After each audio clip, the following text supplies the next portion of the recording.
Hello everyone, मैं हूं अक्षय सिंह और आप देख रहे हैं द थिंकिंग। आज हम बात करने वाले हैं कर्नाटका के हिजाब के इशू के बारे में, जो कि इस समय ट्रेंडिंग पे चल रहा है, इंडिया पे नंबर 1 पर।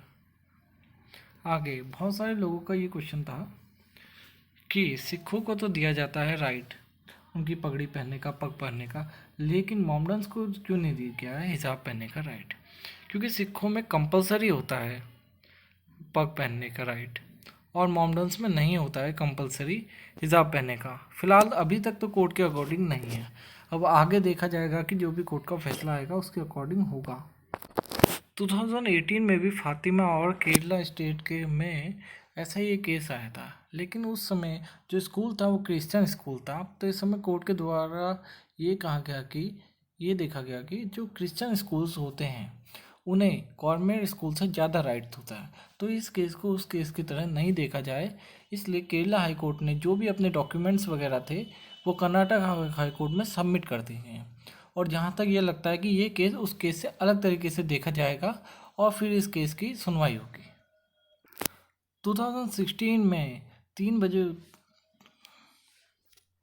2016 में 3 जजों की बेंच भी बैठी थी। इंडियन एयरफोर्स का ये केस है जो कि एक मुस्लिम एयरमैन के खिलाफ था।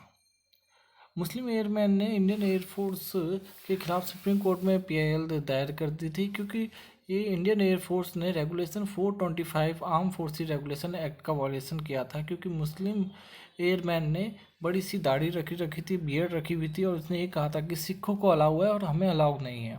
तो उस समय कोर्ट ने ये कहा था कि इस्लाम में इसकी प्रैक्टिस नहीं दी गई है बियर्ड की, लेकिन सिखों में इसकी प्रैक्टिस दी गई है। इसी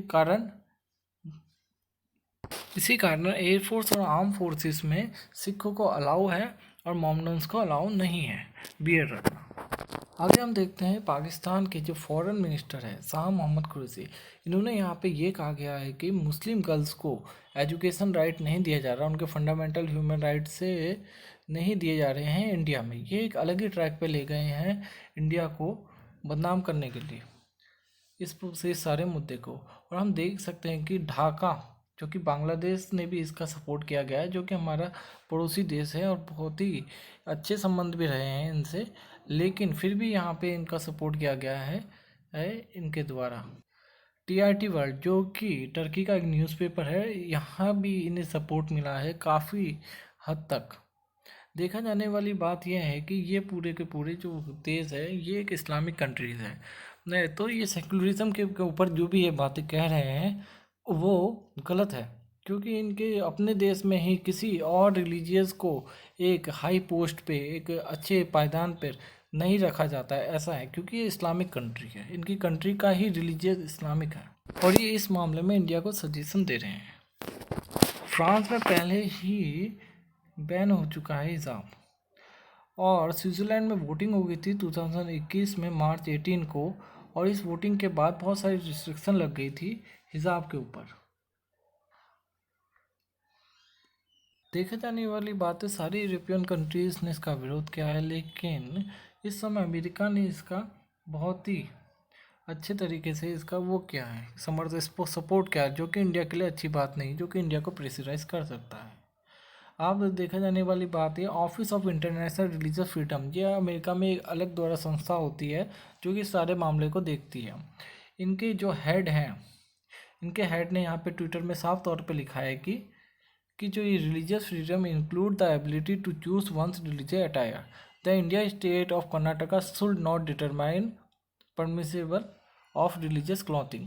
इंडिया किसी भी रिलीजियस क्लॉथिंग को परमिट नहीं दे रहा है कर्नाटका में, हिजाब को लेकर इन्होंने रखा है, और ये वायलेशन है किसका? फ्रीडम ऑफ रिलीजियस का। अब ये इन्होंने एक नेगेटिव बात कही है, और यूरोपियन कंट्री जब भी इसकी चीज़ को हिजाब को लेकर आए हैं, इन्होंने स्विट्ज़रलैंड, फ्रांस, किसी के खिलाफ भी कुछ भी नहीं बोला है। कर्नाटका हाई कोर्ट ने किसी भी तरीके के रिलीजियस कॉस्ट्यूम्स को लेके, पहनावे को लेके साफ तौर पे रोक लगा दी गई है। रोक लगा दी है कि कोई भी हिजाब को नहीं पहन के आएगा, और जो भी पहन के आएगा उसे क्लासेस नहीं लेने दिया जाएगा। 16 फरवरी से कर्नाटका में 11th-12th के जो भी डिग्री कॉलेजेस हैं, जिसे यहाँ पे दिल्ली में स्कूल्स वगैरह कहा जाता है, वो सारे रीओपन होंगे कर्नाटका हाई कोर्ट की गाइडलाइंस के साथ।